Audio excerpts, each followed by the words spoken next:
Olá, aqui é a Alessandra Antunes e você está ouvindo o podcast Memento Eleitoral. Seja muito bem-vinda e muito bem-vindo. É um grande prazer ter você aqui para conversar mais um pouquinho sobre mais um tema de direito eleitoral. Hoje eu quero falar com você sobre a ARC, Ação de Impugnação ao Registro de Candidatura.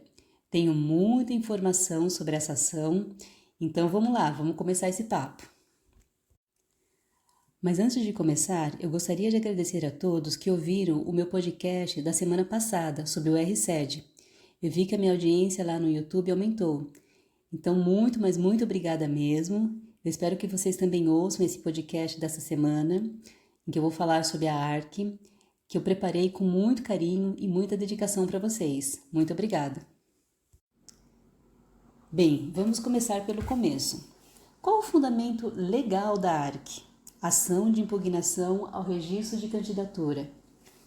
Bem, o fundamento legal da ARC está nos artigos 3º a 17 da Lei Complementar nº 64 de 1990. E qual a causa de pedir dessa ação?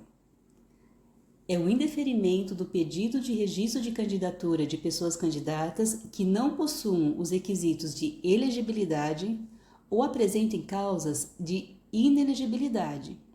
José Jairo Gomes cita também como causa de pedir a ausência de formalidade legal, como a juntada de documentos exigidos pelo artigo 11, parágrafo 1º da Lei 9.504 de 1997. Esse parágrafo 1º do artigo 11 da Lei das Eleições fala sobre os documentos que são necessários para instruir o pedido de registro de candidatura. Entre eles estão a prova de filiação partidária, as certidões criminais fornecidas por órgãos da Justiça, as propostas defendidas pelo candidato a prefeito, governador, presidente e assim por diante. Tem uma lista bem extensa lá. E quais são os requisitos de elegibilidade? Bem, os requisitos de elegibilidade estão elencados no artigo 14, parágrafo 3º da Constituição Federal. São eles: a nacionalidade brasileira, o pleno exercício dos direitos políticos, o alistamento eleitoral, o domicílio eleitoral na circunscrição, a filiação partidária e a idade mínima para o cargo para o qual a pessoa deseja concorrer. E quais são essas idades? Bem, para concorrer ao cargo de presidente, vice-presidente e senador, a pessoa precisa ter 35 anos de idade. Hoje em dia já se fala sobre uma proposta para reduzir essa idade, acho que vocês estão acompanhando essa discussão, mas isso aí é assunto para outro podcast, é assunto para o futuro. Continuando aqui. Para concorrer ao cargo de governador, vice-governador do Estado e do Distrito Federal, a pessoa precisa ter 30 anos. E para concorrer aos cargos de deputado federal, deputado estadual, distrital, prefeito e vice-prefeito, a pessoa precisa ter 21 anos de idade. E para concorrer ao cargo de vereador, a pessoa precisa ter 18 anos de idade. Vamos falar agora sobre causas de inelegibilidade. A inelegibilidade é o impedimento temporário da capacidade eleitoral passiva da pessoa cidadã. A pessoa cidadã inelegível tem uma restrição para ser votada, seja em decorrência da incidência da Lei Complementar nº 64 de 1999, que é a Lei de Inelegibilidade, seja porque incidiu em alguma das hipóteses previstas na Constituição Federal, especialmente nos parágrafos 4º a 7º do artigo 14. É importante ter em mente que a inelegibilidade atinge tão somente o direito de ser votado. Portanto, os demais direitos políticos, como o de votar e o de participar de partidos políticos, não são atingidos pela inelegibilidade.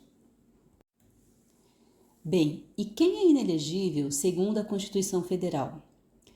Segundo a Constituição Federal, são inelegíveis os inalistáveis, que são os estrangeiros e os conscritos, os analfabetos, o chefe do Poder Executivo para o terceiro mandato, o chefe do Poder Executivo que queira se candidatar a outros cargos, mas não renunciou ao mandato até 6 meses antes do pleito, e aquelas pessoas que têm inelegibilidade reflexa.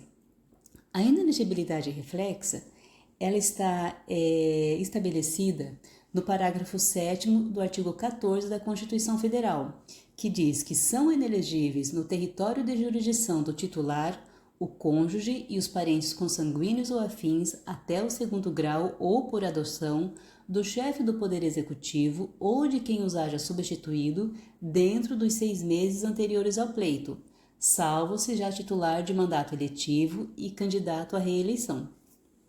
Então, essas são as hipóteses de inelegibilidade previstas lá nos parágrafos 3º a 7º do artigo 14 da Constituição Federal. E quem é inelegível segundo a Lei Complementar 64 de 1990? Bem, a Lei de Inelegibilidade estabelece, com base no artigo 14 da Constituição Federal, as hipóteses que geram o impedimento para a pessoa eleitora se eleger e os prazos para o término do período de inelegibilidade. São várias as hipóteses e elas estão elencadas no artigo 1º da Lei Complementar 64 de 1990. Eu não vou tratar delas aqui, vou deixar para vocês tirarem um tempinho depois para ir lá ler esse artigo para saber quais são essas hipóteses.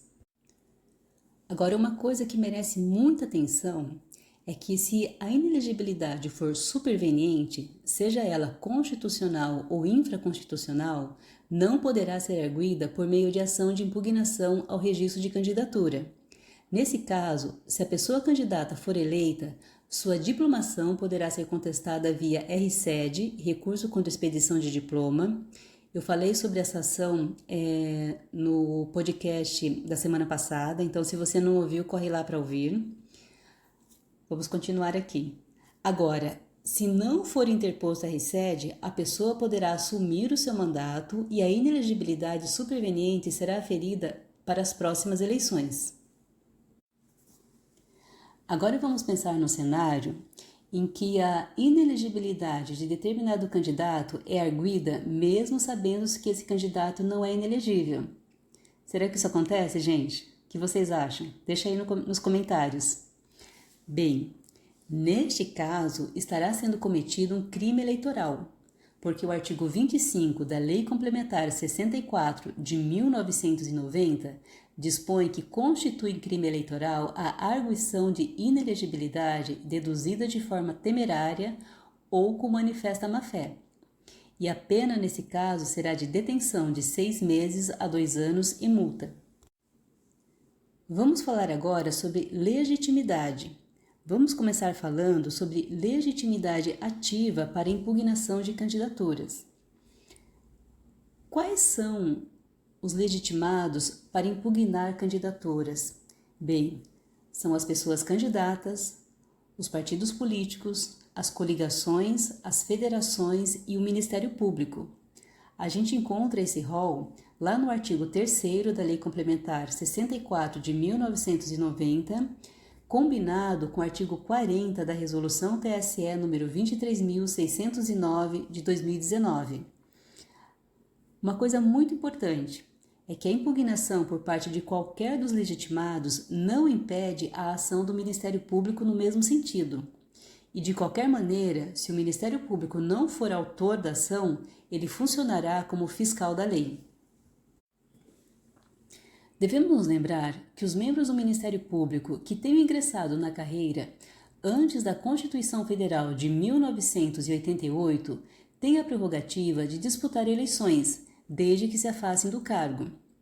Aqueles que ingressaram na carreira do Ministério Público após a Emenda Constitucional 45 de 2004 não possuem essa prerrogativa, porque passou a ser proibido o exercício de atividade político-partidária aos membros do Ministério Público.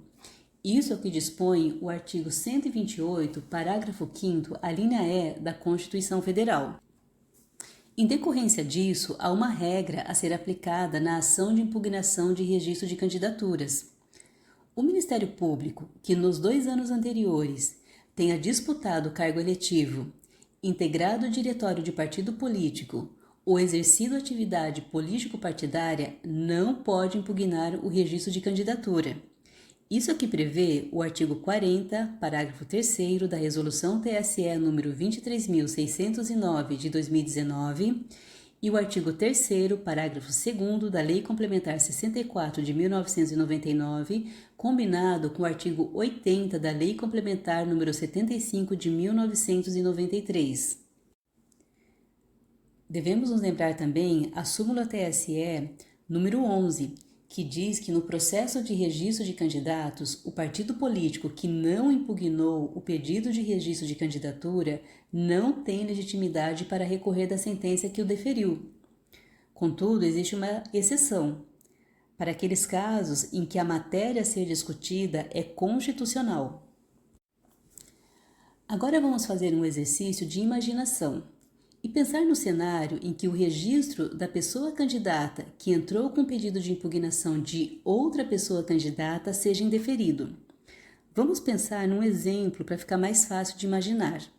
João, candidato nas eleições, entrou com pedido de impugnação ao pedido de registro de candidatura de Maria. Contudo, o pedido de registro de candidatura de João foi indeferido. O que acontece nesse caso? Bem, José Jairo Gomes lembra que, neste caso, a ARC deve ser extinta por carência superveniente de ação, porque houve a perda da legitimidade para interpor a ação. Importante também conhecer a súmula TSE número 53, que diz o seguinte: o filiado a partido político, ainda que não seja candidato, possui legitimidade e interesse para impugnar pedido de registro de coligação partidária da qual é integrante em razão de eventuais irregularidades havidas em convenção. Contudo, não cabe à coligação adversária impugnar registro de candidatura por irregularidades em convenção de outro partido. E quanto à legitimidade passiva? Quem pode figurar no polo passivo da ação de impugnação de registro de candidatura? Bem, a pessoa candidata. E é interessante uma decisão do TSE que diz que a condição de candidato somente é obtida a partir da solicitação do registro de candidatura. Então, segundo essa decisão, não precisa haver o julgamento do requerimento de registro de candidatura para que a pessoa ela seja chamada de candidata. Somente com a sua solicitação a pessoa já pode ser chamada de candidata, segundo essa decisão. Agora, não há litisconsórcio passivo necessário entre a pessoa candidata, o partido político, a federação ou a coligação.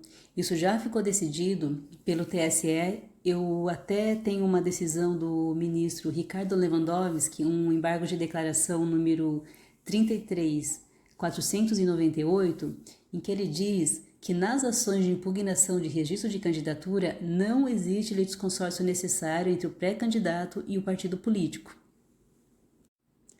Além disso, em processos de registro de candidatura, não há litisconsórcio passivo necessário entre titular, vice e suplente. Isso porque, embora haja unicidade na chapa, os registros de candidaturas do titular e do vice são analisados separadamente. Assim, o cumprimento das condições de elegibilidade e as hipóteses de inelegibilidade são verificados em relação a cada candidato de forma distinta. Isso já foi decidido pelo TSE, inclusive no agravo regimental número 56.716, de relatoria do ministro Castro Meira. Aqui é bom anotar o seguinte: a inelegibilidade é verificada de modo individual. Assim, se for indeferido o pedido de registro de candidatura do candidato titular, por exemplo, antes das eleições, atendidos os prazos e os requisitos da norma eleitoral, pode haver a substituição do candidato. Agora, se a inelegibilidade for reconhecida após as eleições, nesse caso, embora a inelegibilidade não se estenda ao candidato vice, cai a chapa toda, porque essa é una, e neste caso será necessária a realização de novas eleições, caso essa chapa tenha ganhado. Isso aconteceu comigo em 2016. Um candidato a prefeito que estava inelegível em decorrência de condenação criminal transitada em julgado participou das eleições sob júdice. O juiz eleitoral havia indeferido o pedido de registro de candidatura dele em decorrência dessa inelegibilidade, mas ele participou das eleições e acabou ganhando as eleições com uma porcentagem até que razoável dos votos. Bem, esse candidato ele recorreu da decisão do juiz e chegou lá no TSE que reconheceu a inelegibilidade do candidato. Então, esses votos dados a esse candidato foram considerados nulos e, em decorrência disso, caiu a chapa e houve necessidade de realização de novas eleições. Isso aconteceu, as eleições suplementares, né? Elas foram feitas em abril de 2017. Vamos seguir, gente, falando sobre o prazo para a interposição da ARC. Bem, a ARC ela deve ser apresentada no prazo de 5 dias, contados da publicação do edital relativo ao pedido de registro. Esse é um prazo decadencial, lembrando que desde o registro de candidatura até a proclamação dos eleitos, a teor do artigo 16 da Lei Complementar 64 de 1990, os prazos são contínuos e peremptórios, não se suspendendo aos sábados, domingos e feriados. Além disso, conforme o artigo 7º, caput da Resolução TSE nº 23.478 de 2016, nos feitos eleitorais não se aplica a contagem de prazo prevista no artigo 219 do CPC, que determina que o prazo seja contado em dias úteis. Também não se aplicam os prazos em dobro para o Ministério Público e litisconsortes com diferentes procuradores. E quanto à competência para o julgamento da ARC? Bem, nas eleições municipais, que são aquelas para prefeito, vice-prefeito e vereador, a competência é do juiz eleitoral. Nas eleições federais e estaduais, que são aquelas para senador, governador, vice, deputado federal, deputado estadual e deputado distrital, a competência é do Tribunal Regional Eleitoral.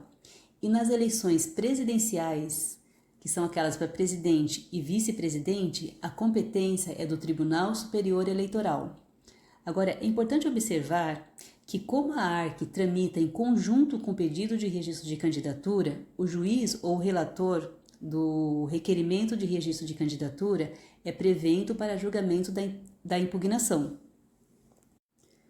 Vamos falar agora sobre o trâmite da ARC. E aí nós vamos dividir de duas maneiras esse trâmite. Quando a matéria é apenas de direito ou quando a matéria não for somente de direito e houver a necessidade de dilação probatória. Vamos começar falando quando a matéria é apenas de direito. Neste caso, o trâmite é o seguinte: você tem um requerimento de registro de candidatura, logo depois a publicação do edital com relação dos candidatos, aí abre-se o prazo de 5 dias para impugnação, aí vem a impugnação. Depois da impugnação, deve-se abrir o prazo de 7 dias para contestação, e isso em observância ao princípio do contraditório e da ampla defesa. Apresentada a contestação ou decorrido o prazo sem que ela seja apresentada, os autos serão remetidos ao Ministério Público para manifestação no prazo de 2 dias, se ele não for um impugnante. Logo depois disso vem a decisão, a sentença, né? E depois da sentença, abre-se o prazo de 3 dias para recurso. Então, esse é o trâmite quando a matéria é apenas de direito, porque nesse caso é dispensada a fase probatória e a apresentação de alegações finais. Mas uma coisa é importante, que ficam assegurados antes do julgamento o prazo de 3 dias para a manifestação da pessoa impugnante, caso sejam juntados documentos e suscitadas questões de direito na contestação. Agora vamos falar sobre o trâmite da ARC quando a matéria não for somente de direito e for necessária a dilação probatória. Então começa lá com o requerimento de registro de candidatura, depois vem a publicação do edital com a relação dos candidatos, logo depois vem a impugnação. Na impugnação já devem ser indicados os meios de prova. Depois da impugnação é aberto prazo para contestação. Esse prazo é de 7 dias e na contestação devem ser indicados os meios de prova. Logo depois, a autoridade judicial irá designar os 4 dias seguintes para inquirição das testemunhas da pessoa impugnante e da pessoa impugnada. Podem ser arroladas até 6 testemunhas, mas o juiz pode restringir a 3 testemunhas por ato. Logo em seguida, nos 5 dias subsequentes, a autoridade judicial deve proceder a todas as diligências que determinar de ofício ou a requerimento das partes.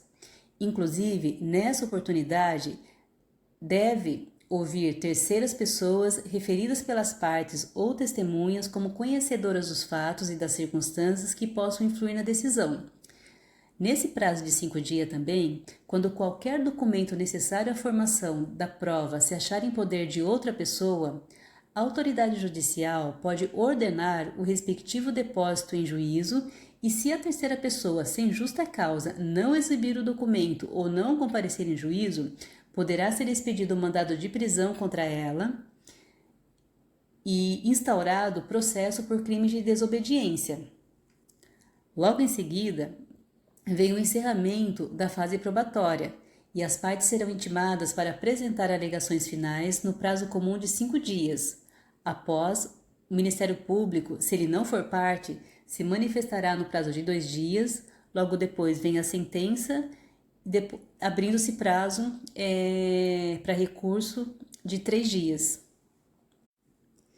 Eu espero que vocês tenham entendido esse trâmite da ARC quando há necessidade de dilação probatória. São muitos detalhes, então às vezes fica um pouco complicado de entender. Se vocês não entenderam, eu recomendo que vocês voltem a ouvir novamente e, se mesmo assim ainda ficar complicado para entender todas as fases, eu recomendo a leitura da Resolução 23.609 de 2019, especialmente a partir ali do artigo 40. Ele é bem elucidativo. Vamos falar agora sobre a forma de realização da citação do candidato impugnado. Como lembra José Jair Gomes, não há especificação legal acerca da forma como a citação deve ser realizada. Contudo, em decorrência da celeridade requerida para a ação de impugnação de registro de candidatura, tem-se fixado a possibilidade de aplicação do artigo 41, combinado com o artigo 38, caput, e parágrafo 1º da Resolução TSE número 23.609 de 2019. E assim, poderá ser feita por meio do mural eletrônico e, na impossibilidade, sucessivamente por mensagem instantânea, e-mail e por correspondência. E será que o impugnante pode desistir da ação?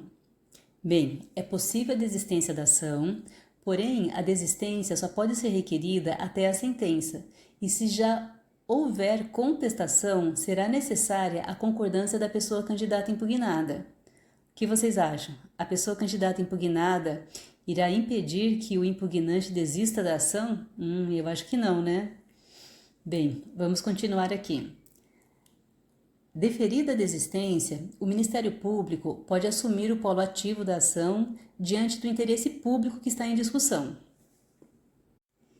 Isso significa que, mesmo que consinta com o pedido de desistência do impugnante, a pessoa impugnada ainda assim terá que enfrentar a ação, tendo agora no polo ativo o Ministério Público. Ponto bastante importante é que o artigo 16, parágrafo 1º da Lei 9.504 de 1997 dispõe que, até 20 dias antes da data das eleições, todos os pedidos de registro de candidatos, inclusive os impugnados e os respectivos recursos, devem estar julgados e publicadas as decisões a eles relativas.